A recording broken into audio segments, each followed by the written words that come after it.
A prayer board is not just about putting a bunch of pictures together. There's more that goes into it. And I just want to take you on a journey on how I do it. Come.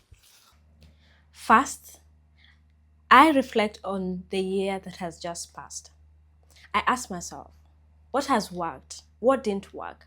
What do I need to let go? What can I adjust? And what do I need to carry into the next season? Next, I listen. I take time to listen to what God has to say regarding the coming year. And honestly, He always answers. Sometimes it's through a word that won't leave my mind, sometimes through a sermon, other times it's through a scripture that hits very differently. I then organize what God has placed in my heart. I organize everything He has showed me and I break it down into different areas of my life. For example, finances, relationships, health, and wellness. So, for example, if my word was focus, I ask myself, what does focus look like in my finances, in my relationship, in my daily habits? And I write down the big vision, then I break it down into manageable steps. Step 4 is the fun part.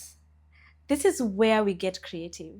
We go into Pinterest or Canva and start looking for images, quotes, scriptures that align with what we have written down. It's important to note that not everything will go into the prayer board.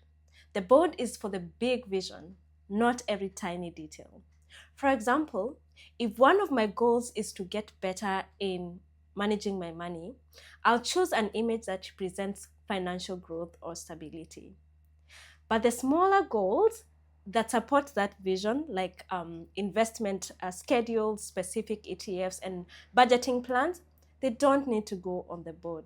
Those details live in my notebook or my phone or my laptop, where I can review and adjust them regularly. Step 5 is where I bring it all together.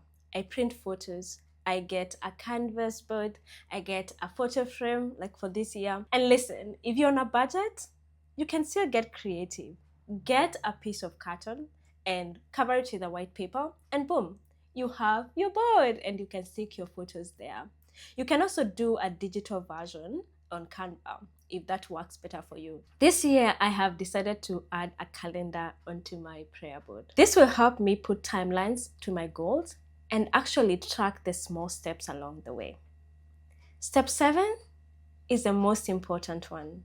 Pray over your prayer board. I take time to pray over my boards as a way of inviting God into every detail. It's me saying, this is what I would like, but at the end of the day, I want your will. So save this video for when you start creating your own prayer board.